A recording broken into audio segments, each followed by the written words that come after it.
Meron tayo ditong nabiling munggo. Ayan, nabili lang natin ito sa mga supermarket store. So meron po tayo ditong green na munggo. Pagkatapos ay hugasan lang muna natin siya para maging malinis lang tayo. Pagkatapos ay pag nahugasan natin, i-drain lang natin at ilipat natin sa malinis na lalagyan. Pagkatapos ay lalagyan natin ito ng gatas. So meron po tayo dito isang lata ng gatas, pero yung ating lalagay dito ay kalahating lata lang. Kahit anong gatas ay pwede dito. Soak lang natin or ibabad lang natin ng 1 hour hanggang 2 hours lang yung ating tawag doon, munggo. Pagkatapos kunin na natin yung ating pan o yung ating saucepan, ilagay na natin yung ating binabad na munggo kasama yung gatas syempre. Ayan, binabad lang natin yung ating munggo para mas maging soft or para mas madaling maluto yung ating gatas o yung ating munggo dito. Ayan, nagdagdag pa rin tayo ng isang baso ng ating tubig. Pagkatapos lakasan lang natin yung ating apoy and then simmer lang natin siya ng 10 to 15 minutes. So kailangan yung i-check every 5 minutes guys. Kung makikita nyo kung medyo wala na yung tubig, magdadagdag pa tayo dito ng isang baso ng tubig hanggang sa maging gumanito na nga yung kanyang texture, yung ating munggo ay umalsa na or maging soft na. Pagkatapos ay kakailangan natin ito ng ating mahiwagang blender. Ayan, bagong-bago pa yan guys. So blend lang natin para medyo madurog yung ating munggo dito. Ayan oh. Hindi pa tayo marunong magasara. Ayan, medyo natanga tayo dun. So ayan, blend lang natin siya. Hindi naman kailangan talagang sobrang pino. Kailangan lang natin na medyo may mangunguya pa tayo, di ba? Mayroon tayong crunch na makakain, di ba? Kakaiba nga yung ating recipe ngayon, guys. Gagawa tayo ng cupcake na munggo. Ilipat lang natin ito and then palamigin lang natin siya ng konti. Dahil medyo mainit pa yan. Pagkatapos sa isang mixing bowl nga ay maglalagay tayo ng 200 grams ng ating butter or yung ating margarine kung wala kayong butter.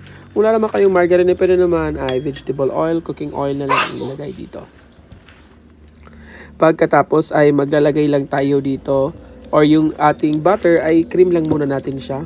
Kung meron kayong wire whisk, mas maganda yun guys para mas padali yung pag-cream ng ating butter. Kung meron po rin kayong electric mixer, mas maganda rin yung guys. And then maglalagay tayo dito ng 2 cups ng ating brown sugar. Yan, brown sugar yung ating gagamitin dito para mas lalong matamis yung ating recipe ngayon. Haluin lang natin siya ng maigi hanggang sa matunaw na nga yung ating sugar.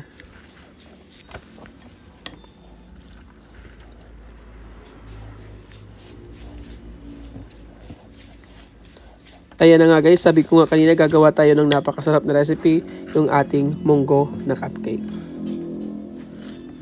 Pagkatapos maglalagay po tayo dito ng ating vanilla extract. Konti lang, mga about 1 hanggang 2 teaspoon ng ating vanilla extract. Mag-crack tayo ng 3 itlog lang. Yes, crack lang tayo ng 3 itlog. And then haluin lang natin hanggang sa mag-corporate na nga yung ating itlog at yung ating vanilla extract na inilagay doon. Haluin lang natin siya ng maigi. Huwag natin yung overmix guys ha. Kailangan lang maging creamy yung ating butter dito. And mas maganda guys kung meron kayong mixer o yung electric mixer. Kaya lang medyo natatamad akong kumuha. Kaya mano-mano na lang tayo. Ayan, magdagdag tayo ng kalahati ng ating natira kaninang gatas. So, kalahati lang ng isang kanang gatas ang ating gagamitin dito. Haluin lang natin ito hanggang sa maging light brown na nga yung kulay ng ating butter dito. Pagkatapos ay bubuhos na natin yung ating dinurog na mga munggo. Ayan, siguraduhin lang natin guys na malamig na yung ating munggo para hindi siya maluto yung ating itlog doon. Haluin lang natin ito hanggang mag-corporate na nga lahat ng ating munggo doon sa ating butter. Haluin lang natin siya ng maigi, wag po natin siyang i-overmix para hindi po masira yung ating recipe ngayon. Pagkatapos maglalagay lang tayo dito ng 2 cups ng ating all-purpose flour. Sift lang natin ito para matanggal yung mga buo-buo. Kung wala kayong all-purpose flour, ay pwede kayong gumamit ng cake flour. So, bali 1 cup and then 2 cups ng ating all-purpose flour ang ating isi-sift dito. Kailangan talaga sifted guys yung ating flour at yung ating mga dry ingredients para maiwasan natin yung pagbuo-buo.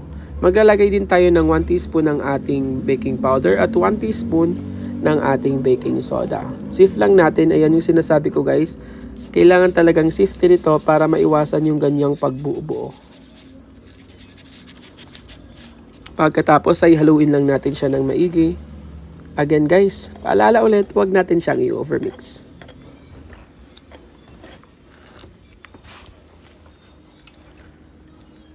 Ayan guys, yung recipe nga natin ngayon ay first time natin gagawin. Pero gumawa tayo ng kalabasa version nito at talagang napakasarap guys yung kalabasa cupcake. Ilalagay ko na lang dyan sa taas yung link para sa ating kalabasa cupcake. Ayan, so try natin sa munggo kung masarap din siya. At tingnan natin, no, diba? Pero mukhang masarap naman guys. Same lang din siya ng procedure sa ating kalabasa. Ayan, so meron po tayo ditong liner or yung ating muffin molder. Siyempre, lulutuin ulit natin siya sa ating Ramjoy air fryer. Ayan, yung ating Ramjoy air fryer ay bigay sa atin mula sa Xiaomi. So mga gustong bumili nito ay pwede kayong makabili sa Shopee at Lazada sa mismong store ng Xiaomi or pwede kayong bumili sa website ng Ramjoy Philippines. Ayan, nagkakahalaga lang ito ng around 2,000 pesos yung ating Ramjoy air fryer. At meron na siyang mga libreng mga freebies na tulad itong muffin molder. Meron din siyang freebies na mga yung kanilang mga liner para sa ating air fryer. O di ba napakaganda ng ating Ramjoy at yung ating Xiaomi. Ayan, scoop lang tayo. Ayan, sabi ko nga kanina guys, sabi ko nga sa mga paggagawa ko ng cupcake, hindi po natin siya pupunuin. 3/4 lang ng ating liner ang ating hindi po natin siya pupunuin, ay 3/4 lang natin siya. O diba? So lulutuin natin siya sa ating medyo nahutal ako ngayon. Ayan, lulutuin lang natin siya sa ating air fryer. Mula ulit sa Xiaomi. Lutuin lang natin siya ng 180 degrees Celsius. So ayan, kung wala kayong air fryer, ay pwede naman i-bake ko na lang ito sa oven or mag-improvise oven kayo kung ano gusto nyo guys, kung saan nyo trip. Ayan, so 180 degrees lang guys, and then lulutuin lang natin siya ng 20 minutes. Ayan, baka may mag-comment na naman na sabi na medyo daw mahal sa kuryente kasi 6 lang ang nilalagay sa air fryer. Ayan, nakadepende po yan sa inyo guys kung sa air fryer nyo lulutuin or sa mga oven. O diba? After 20 minutes, ito na nga guys, ang ating final product, yung ating napakasarap na munggo cupcake. Di mo kalaing, ganito lang ang paggawa ng ating munggo cupcake. Maraming salamat sa panonood. God bless and see you again sa ating susunod na mga recipe.